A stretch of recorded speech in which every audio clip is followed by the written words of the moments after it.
Hello दोस्तों, नमस्कार। कैसे हैं आप सब? आई होप कि आप सब अच्छे होंगे, अपने अपने घरों में मन लगाकर पढ़ाई कर रहे होंगे। आज हम बात करते हैं, बिल्कुल वेरी इंपॉर्टेंट बात होगी। एक एक चीज़ को, मेरी बात को गौर से सुनना, कितने से कितने घंटे तक क्या करना है, क्या नहीं करना है। तो चलिए आज की वीडियो को स्टार्ट करते हैं। आप लोग बिल्कुल इसको, वीडियो को बिल्कुल स्किप मत करिएगा, पूरा देखिएगा, पूरा वॉच करिएगा। तो आज क्या है कि आज हम लोग बात करेंगे अपनी पढ़ाई के लेकर, अपने भविष्य के बारे में, जो हमारे लिए वेरी इंपॉर्टेंट होता है। तो कितनी से कितनी किताबें पढ़नी चाहिए, कौन-कौन सा सब्जेक्ट आपको ज़्यादा ध्यान देना चाहिए, या कौन-कौन सा क्या है, क्या नहीं है। तो चलिए आज इसी टॉपिक पे बात करते हैं। तो आप लोग सबसे ज़्यादा, आप लोगों का एक बात बताना कमेंट करके कि आप लोगों का सबसे वीक पॉइंट कौन-सा है? हिंदी है, संस्कृत है, या अगर टीचर की तैयारी कर रहे हो टीजीटी पीजीटी की, तो हिंदी है या क्या है, संस्कृत है या मैथ, आप लोगों की जो जिसका सब्जेक्ट हो वो उसी पर बात करना, उसी पर मतलब बताना कि हमारा कौन सा सब्जेक्ट है। आप लोग अगर जैसे कि आप लोग देखते होंगे कभी कभी तैयारी करते हुए कि हमारा कौन सा वीक पॉइंट रहता है, कौन सा मतलब कौन सा सब्जेक्ट हमारा कमजोर है। अगर आप लोग उसको टारगेट बनाकर अच्छे से ध्यान से पढ़ ले, 2 से 4 बार तक पढ़ लें, पूरा मन लगाकर पढ़ लें, समझ कर पढ़ लें, नोट्स बनाकर। पहले उसको समझिए अच्छे से, ध्यान में, बिल्कुल ध्यान से, कि मतलब हमको कहाँ पर कौन सा हमारा पॉइंट वीक हो रहा है, कहाँ पे हमको कम समझ में आ रहा है, कि हमारा कौन सा सब्जेक्ट सब्जेक्ट कहाँ पर कम समझ में आ रहा है। उसको बिल्कुल ध्यान से देख लीजिए, इतने ध्यान से मतलब उसको समझ लीजिए, पढ़ लीजिए, मतलब आप लोगों को दोबारा कभी रिवीजन करने की ज़रूरत ही नहीं पड़े। तो आप लोगों का जो भी सब्जेक्ट हो, अगर हिंदी में कमेंट करना चाहते हैं, संस्कृत में है, या हिस्ट्री है, या किसी का एजुकेशन रहता है, जो भी टीजीटी पीजीटी के लिए तैयारी कर रहे होंगे, तो उनका अलग अलग सब्जेक्ट होता है, सब्जेक्ट वाइज ही तैयार होता है। तो अगर टीजीटी के लिए अप्लाई किए होंगे तो उसमें आप लोगों को इंटर तक संस्कृत होनी चाहिए। इंटर तक पहले तो यही था, जब फॉर्म भरे थे हम लोग तो यही था कि जब इंटर में संस्कृत होनी चाहिए और हिंदी होनी चाहिए। फिर बीए में लास्ट ईयर तक हिंदी होनी चाहिए, और उसके बाद संस्कृत का कोई वो नहीं था, आप लोग पीजीटी दे सकते थे। और बीए में था कि बीए में भी संस्कृत होना, सॉरी पीजीटी में ऐसा था कि हिंदी में हिंदी भी होनी चाहिए, प्लस इसके बाद संस्कृत भी होनी चाहिए। तो इससे आप लोगों का कंबाइंड सब्जेक्ट बन जाता था, और आप लोग पीजीटी की तैयारी कर सकते हैं। तो हमारा क्या है, जैसे कि आप लोग अपना बताना, कमेंट कर देना कि हमारा कौन कौन सा सब्जेक्ट है। मेरा तो इंटर में हिंदी था, और इंटर तक हिंदी संस्कृत सभी को ही था, और बीए में मैंने लास्ट ईयर तक संस्कृत ले रखा था, संस्कृत और हिंदी दोनों ले रखा था। तो एक सब्जेक्ट को छोड़ना होता है लास्ट ईयर में, फाइनल ईयर में। पहले तो 3 साल का, अब तो क्या हो गया है, अब तो कहते हैं ना वो, शायद 6-6 मंथ में पेपर होता है, कहते हैं ना सेमेस्टर वाइज हो गया है।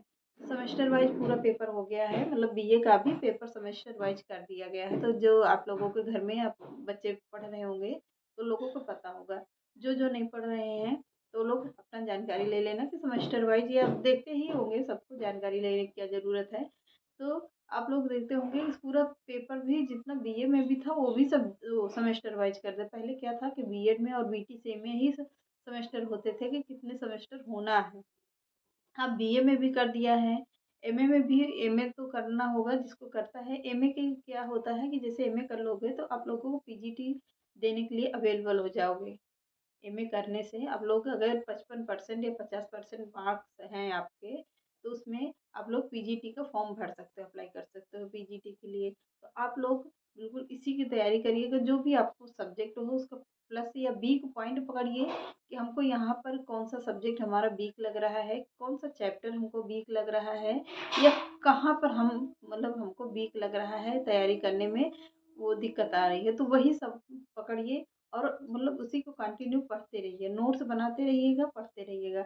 हम नोट्स बनाने के लिए बार बार ये कहते हैं कि मोबाइल बेटर होता है, कंप्यूटर बेटर होता है, या लैपटॉप होता है, या आपका जो भी सुविधा है आपके पास है। अगर मोबाइल होता है तो मोबाइल से आप लोगों का क्या है, टाइम बहुत बच जाता है। जैसे कि अभी लैपटॉप ऑन किया तो उसको ऑन करेंगे, 5 मिनट 10 मिनट खोलो बंद करो, ये सब काफ़ी टाइम तो मेरा उसी में चला जाता है। जैसे कि हम वीडियो भी बनाते हैं तो अपना ज़्यादातर हम मोबाइल का यूज करते हैं।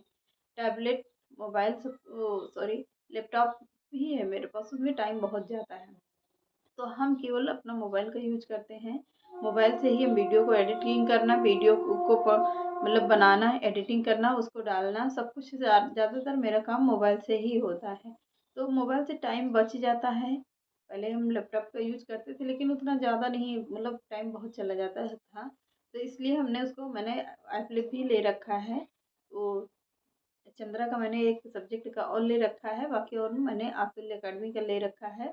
तो मैंने अपना ऐप भी इसी में डाउनलोड किया है मोबाइल में, तो मोबाइल से ही पढ़ते हैं ज़्यादातर, उनको इसी में समझ में आता है। अगर आप लोग तैयारी कर रहे होंगे, अगर टाइम बच रहा है आपके पास, तो आप भी मोबाइल का ही ज़्यादा यूज करिए। मोबाइल के अलावा अगर आप लोगों के पास मोबाइल नहीं है तो बुकों का सहारा लीजिए, बुकों नोट्स बनाइए, अपना अच्छे से पढ़िए, नोट्स बनाइए, पढ़ाई करिए, फिर उसको रिवीजन करिए। अगर हो सके तो एक आध दो बुक प्रैक्टिस सेट के लिए लीजिए, कि प्रैक्टिस सेट में आप लोगों के सारे क्वेश्चन तैयार हो जाते हैं, सारे प्रश्न अच्छे से मिल जाते हैं, उसमें आप लोगों को प्रैक्टिस हो जाती है, एक के साथ चार प्रश्न आगे पीछे का उसका भी कवर करिए, वो भी तैयार हो जाता है।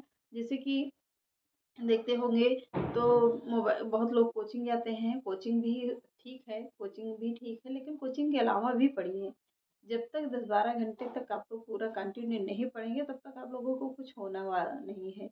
10-12 घंटे तो कुछ मायने ही नहीं रखता, जितना ज़्यादा से ज़्यादा हो सके उतना ज़्यादा पढ़ाई करिए।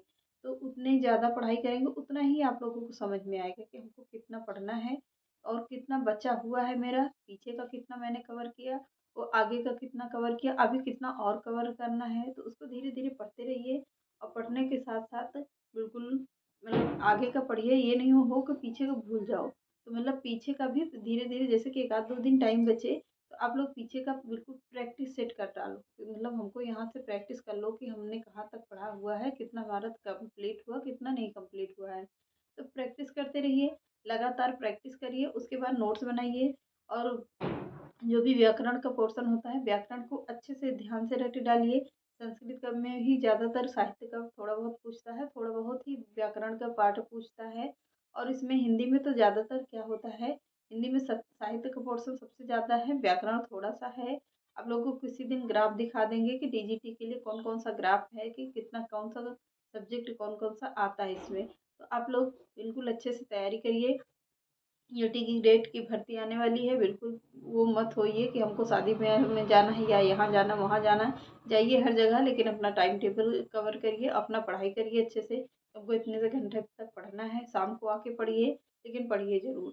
अपने आप को टालना बंद कर दीजिए। अब नहीं सुधरोगे तो कभी नहीं सुधरोगे।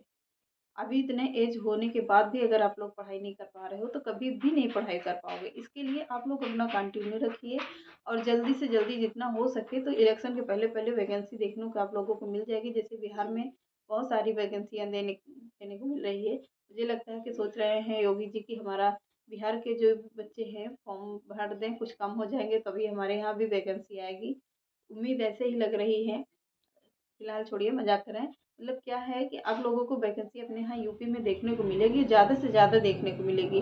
धीरे धीरे करके अब सारे वैकेंसी लगी हुई हैं, सारे पेपर लगे हुए हैं, तो आप लोग फॉर्म आना स्टार्ट हो जाएंगे बस इसी नवंबर के क्या है लास्ट से या दिसंबर तक।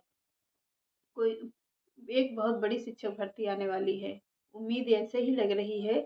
उम्मीद लग रही है कि शिक्षक भर्ती आने वाली है, तो एलटी ग्रेड का तो श्योर है कि आना ही आना है। तो आप लोग अच्छे से पढ़ाई करिए, मन लगा के पढ़ाई करिए। आप लोग कमेंट करके ये नहीं बताएं कि हमको प्रैक्टिस करवाएं कि नहीं करवाएं, तो आप लोग उसको मतलब वीडियो को देखिए और कमेंट कर दीजिए कि हम प्रैक्टिस करवाएं आप लोगों को कि नहीं करवाएं।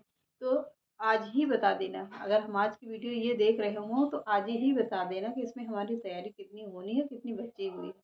तो चलिए, आज की वीडियो को यहीं रखते हैं, और आप लोग अच्छे से अपने माँ बाप की सेवा करिए, पढ़ाई करिए और अपना तैयार करिए, अच्छे से मन लगा कर पढ़िए भाई, क्योंकि नौकरी इसी साल हमको लेनी है। इसी साल क्या, 1 साल के अंदर या 6 महीने के अंदर ही लेनी है। तो चलिए वीडियो को समाप्त करते हैं। नमस्कार।